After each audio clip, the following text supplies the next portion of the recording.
हमें अपने प्रत्येक कार्य का कोई फल प्राप्त करने की आशा होती है ना? जब वो फल नहीं मिलता और कार्य अधूरा छोड़ना पड़ता है तो उसे हम असफलता कहते हैं। किंतु असफलता का वास्तव में अर्थ क्या है? हम सब ने कहानी सुनी है कि बार बार गिरने पर भी मकड़ी अपना जाला बुनने की मेहनत करती है, इसीलिए वो सफल होती है। किंतु मेहनत तो हम भी करते हैं, फिर भी कई बार हम असफल होते हैं। जरा विचार कीजिए, मकड़ी जब जाला बुनना आरंभ करती है तो क्या वो अपने लिए कोई समय मर्यादा बांधती है?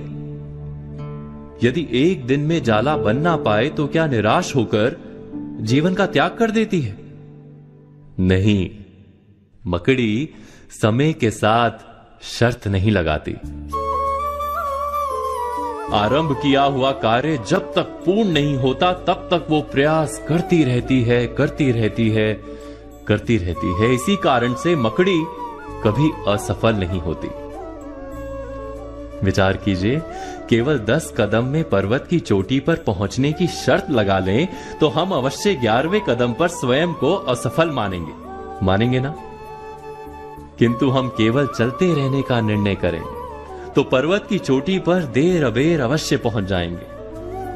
पर्वत लांघने में सफलता तो अंतिम कदम पर ही मिलती है, उससे पहले के प्रत्येक कदम असफल ही होते हैं। जीवन तो वास्तव में ध्येय की ओर चलने का नाम है। कार्य करते रहने की धीरज जिसमें होती है उसे कार्य से लाभ अवश्य मिलता है। अर्थात हृदय में धीरज का ना होना ही असफलता है, और कोई असफलता नहीं है जीवन में। हम अपनी कल्पना से कोई योजना बनाते हैं, वो योजना वाकई बहुत काम की होती है, उसे हम बहुत उत्साह से आरंभ करते हैं, लेकिन उस पर थोड़ा सा काम करके हम अचानक उसको विराम दे देते हैं। ऐसी अनेक आधी अधूरी योजनाएं आपके पास भी होंगी जिन्हें आपने पूरे जोर शोर के साथ आरंभ तो किया, लेकिन उसे उसके परिणाम तक नहीं पहुंचाया, और पूरी कल्पना, पूरी योजना एक नाकाम सोच के रूप में सामने आती है।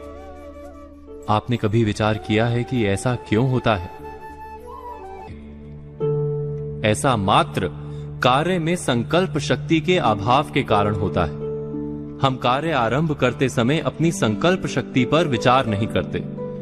भावुकता के साथ काम का आरंभ तो कर लेते हैं, लेकिन उसको निरंतर संचालित करने की क्षमता पर विचार नहीं करते। यही नहीं, हम उस काम में अपनी रुचि, दक्षता और कौशल्य पर भी विचार नहीं करते।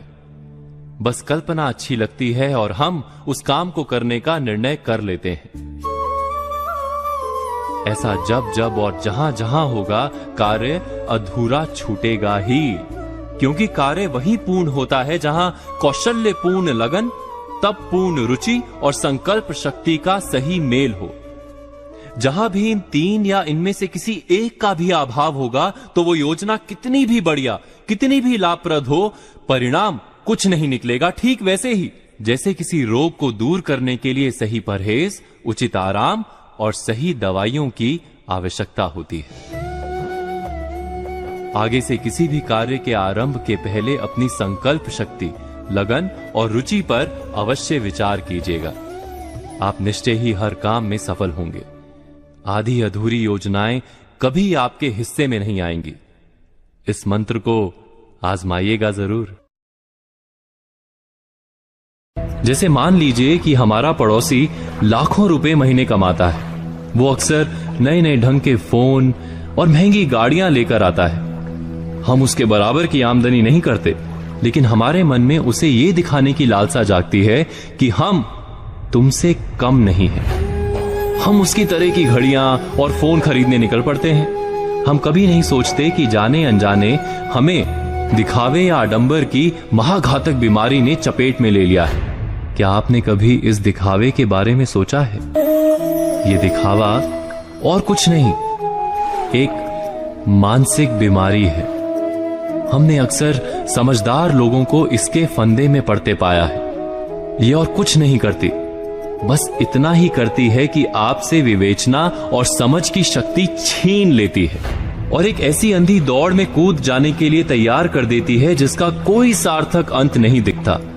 मैं एक उदाहरण देता हूं। आपकी आमदनी लगभग 1 लाख रुपए महीने है, लेकिन आपके एक पड़ोसी की आमदनी 5 लाख रुपए महीने है और आपका पड़ोसी हर महीने लाख रुपए का दिखावटी सामान खरीदता है, हर हफ्ते महंगे होटलों में खाना खाता है। आप बिना विचार किए देखा देखी या आडंबर के जाल में आकर अपने पड़ोसी की राह चल निकलते हैं। उनकी नकल में आप यहीं नहीं रुकते, बल्कि साधारण तरीके से रेल की यात्रा ना करके हवाई यात्रा करने लगते हैं। आप अपनी आमदनी और अपने खर्च के अनुपात को भूलकर केवल पड़ोसी के खर्च की प्रतियोगिता पर उतर आते हैं और आडंबर को ध्यान में रखते हैं। आप वैसे ही जीना चाहते हैं जैसे पड़ोसी या संबंधी जीते हैं। महीने 2 महीने या 3 महीने के बाद होने वाली आपकी उलझन का हर कोई सरलता से अंदाजा लगा सकता है। ऐसा नहीं कि आप दिखावे की इस जंजाल से बच नहीं सकते।